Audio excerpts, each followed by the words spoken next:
പരിശുദ്ധ പരമ ദിവ്യകാരുണ്യത്തിന് എന്നേരവും ആരാധനയും സ്തുതിയും പുകഴ്ചയും ഉണ്ടായിരിക്കട്ടെ. പരിശുദ്ധ പരമ ദിവ്യകാരുണ്യത്തിന് എന്നേരവും ആരാധനയും സ്തുതിയും പുകഴ്ചയും ഉണ്ടായിരിക്കട്ടെ. പരിശുദ്ധ പരമ ദിവ്യകാരുണ്യത്തിന് എന്നേരവും ആരാധനയും സ്തുതിയും പുകഴ്ചയും ഉണ്ടായിരിക്കട്ടെ. ഇത് കേട്ടപ്പോൾ സിനഗോഗിലുണ്ടായിരുന്ന എല്ലാവരും കോപാകുലരായി അവർ അവനെ പട്ടണത്തിൽ നിന്ന് പുറത്താവുകയും തങ്ങളുടെ പട്ടണം സ്ഥിതി ചെയ്യുന്ന മലയുടെ ശൃംഗത്തിൽ നിന്ന് താഴേക്ക് തള്ളിയിടാൻ കൊണ്ടുപോവുകയും ചെയ്തു. ആലോചിക്കുന്ന കാര്യം, ഇത്രയ്ക്ക് ഇവർക്ക് ദേഷ്യം വരാനായിട്ട് എന്താ കാര്യം ഉണ്ടായേ? കർത്താവിനകത്തൊന്നും പറഞ്ഞില്ലല്ലോ. ശരിയാണ്, ഒരു പ്രവാചകനും സ്വന്തം നാട്ടിൽ ബഹുമാനിക്കപ്പെടുന്നില്ല, അംഗീകരിക്കപ്പെടുന്നില്ല, സ്വീകരിക്കപ്പെടുന്നില്ല എന്ന് കർത്താവ് പറഞ്ഞു. അതിൻ്റെ പേരിൽ കൊല്ലാൻ കൊണ്ടുപോകണം.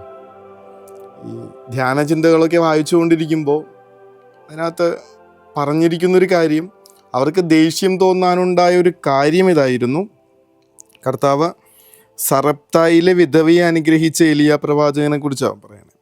സിറിയാക്കാരനായ നാമാനെ സുഖപ്പെടുത്തിയ എലീശ പ്രവാചകനെ കുറിച്ചാണ് പറയണേ. ഈ പ്രവാചകന്മാരെ കുറിച്ച് പറയുമ്പോൾ കൂടെ കൂട്ടിച്ചേർക്കുന്ന നാടൊന്നും യഹൂദന്മാരുടെ നാടല്ല. കർത്താവ് പറയണത് അനുഗ്രഹിക്കപ്പെട്ടവരൊക്കെ പുറത്തുള്ള വിജാതീയരാണെന്നാണ് പറയണത്. അത് യഹൂദന്മാർക്ക് സ്വീകരിക്കാൻ പറ്റുന്ന കാര്യമല്ല. കാരണം തങ്ങൾ മാത്രമാണ് തിരഞ്ഞെടുക്കപ്പെട്ട ജനതയെന്ന്, ദൈവം ഇസ്രായേൽക്കാർക്ക് വേണ്ടി മാത്രമുള്ളവയാണെന്ന് അഹങ്കരിച്ചിരുന്ന ഇസ്രായേൽക്കാർക്ക് അത് ഉൾക്കൊള്ളാനാകുമായിരുന്നില്ല. അതുകൊണ്ടാണ് അവർ ഈശോയെ കൊല്ലാനായിട്ട് നോക്കണം. ദൈവം തങ്ങൾക്ക് മാത്രം അവകാശപ്പെട്ടതാണെന്നും തങ്ങൾ എങ്ങനെ ജീവിച്ചാലും രക്ഷ പ്രാപിക്കുമെന്നും വിചാരിക്കുന്നത് ഭോഷത്വമാണെന്ന് കർത്താവ് വ്യക്തമായിട്ട് അവർക്ക് മനസ്സിലാക്കി കൊടുക്കുമ്പോഴാണ് ഇവരുടെ പ്രശ്നം വരണേ. ഞങ്ങൾ തിരഞ്ഞെടുക്കപ്പെട്ട ജനം, ഞങ്ങൾ രക്ഷിക്കപ്പെടും, ഞങ്ങൾക്ക് പിതാവായ അബ്രഹാം ഉണ്ടെന്നൊക്കെ പറഞ്ഞ് ജീവിച്ചിരുന്ന മനുഷ്യരുടെ മുൻപിൽ പറയാണ്, നിങ്ങളല്ല, അവനെ, ദൈവത്തെ സ്വീകരിക്കാൻ, മനസ്സുകൊണ്ട് സ്വീകരിക്കാൻ ആര് മനസ്സാകുന്നുവോ, ആര് താഴ്മ കാണിക്കുന്നുവോ അവരിൽ അവൻ്റെ അനുഗ്രഹം ഉണ്ടാകുമെന്നാണ് പറഞ്ഞു വെച്ചത്. ശരിക്കും അതവർക്കിങ്ങനെ ഏറ്റെടുക്കാൻ പറ്റില്ല. ഒന്നാമത്തെ വായനയുടെ അവസാനത്തിൽ നമ്മൾ കാണുന്നുണ്ട്, ഭൂമിയിൽ ഇസ്രായേലിൻ്റെതല്ലാതെ മറ്റൊരു ദൈവമില്ലെന്ന് ഞാൻ അറിയുന്നു.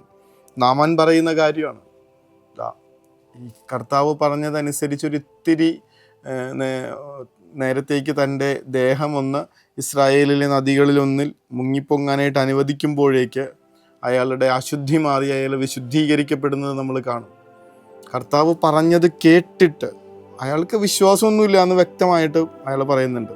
എൻ്റെ നാട്ടിൽ ഇതിലും വിശിഷ്ടമായിട്ടുള്ള വലിയ നദികളൊക്കെ ഉണ്ട്, പിന്നെ എന്തിനാ ഞാൻ ഇവിടെ വന്ന് കുളിക്കണേ എന്നൊക്കെ ചോദിക്കുമ്പോൾ ഭൃത്യന്മാരുടെ നിർബന്ധം കൊണ്ടാണ്. വലിയ കാര്യങ്ങളാണ് പറഞ്ഞിരുന്നതെങ്കിൽ അങ്ങ് ചെയ്യുമായിരുന്നല്ലോ.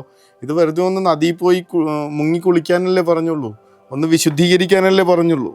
അപ്പോൾ അങ്ങ് കുളിച്ച് ശുദ്ധനാവുക എന്ന് പറയുമ്പോൾ എത്രയോ കൂടുതൽ താല്പര്യത്തോടെ അങ്ങ് ചെയ്യേണ്ടതാണ്.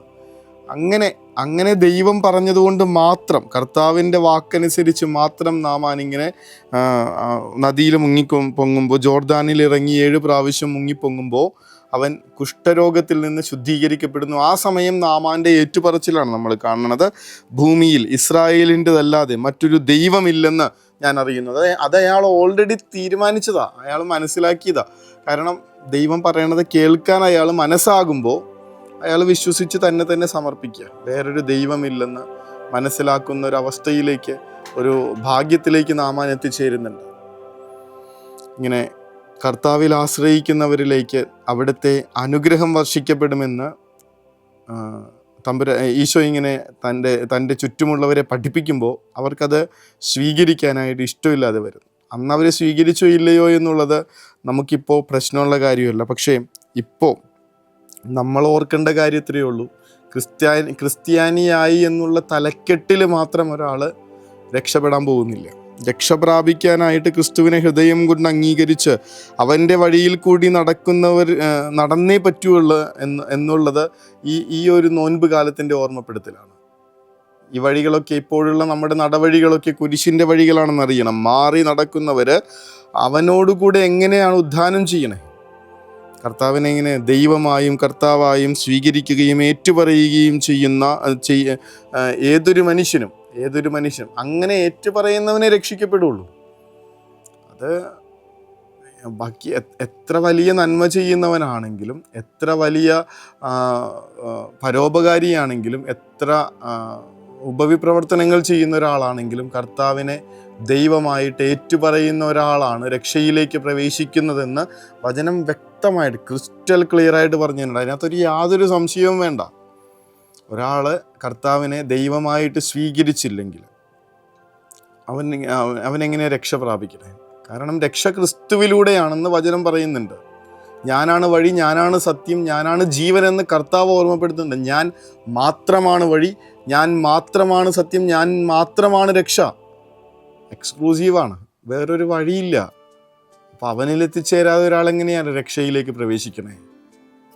ആ തമ്പുരാനെ മനസ്സുകൊണ്ട് സ്വീകരിക്കാൻ മനസ്സാകുന്ന ഒരാളിലേക്കാണ് സ്വർഗത്തിൻ്റെ രക്ഷയും അനുഗ്രഹങ്ങളും വർഷിക്കപ്പെടുന്നത്.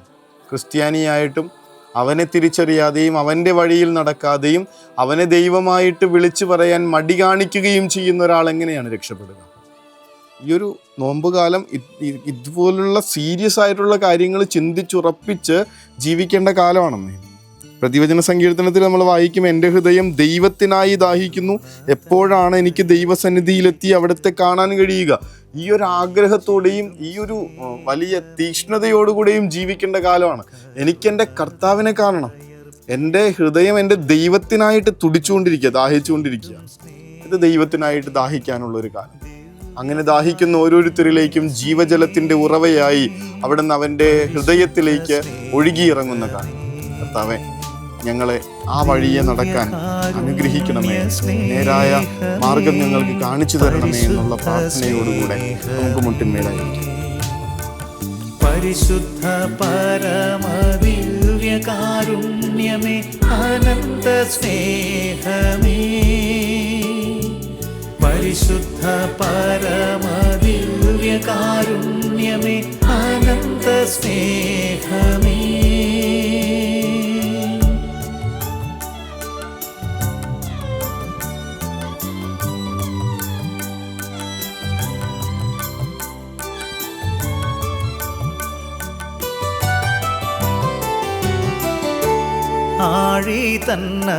പരിശുദ്ധ പരമദിവ്യ കാരുണ്യത്തിന് എന്നേരവും ആരാധനയും സ്തുതിയും പുകഴ്ചയും ഉണ്ടായിരിക്കട്ടെ.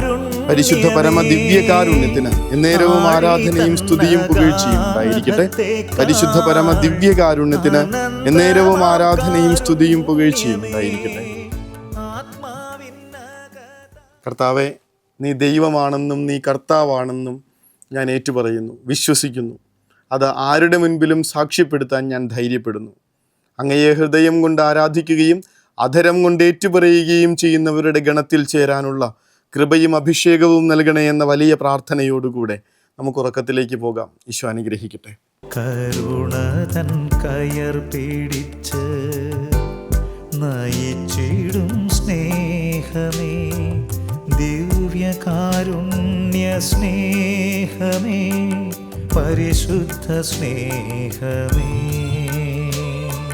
പരിശുദ്ധ പരമദിവ്യകാരുണ്യമേ, അനന്ത സ്നേഹമേ,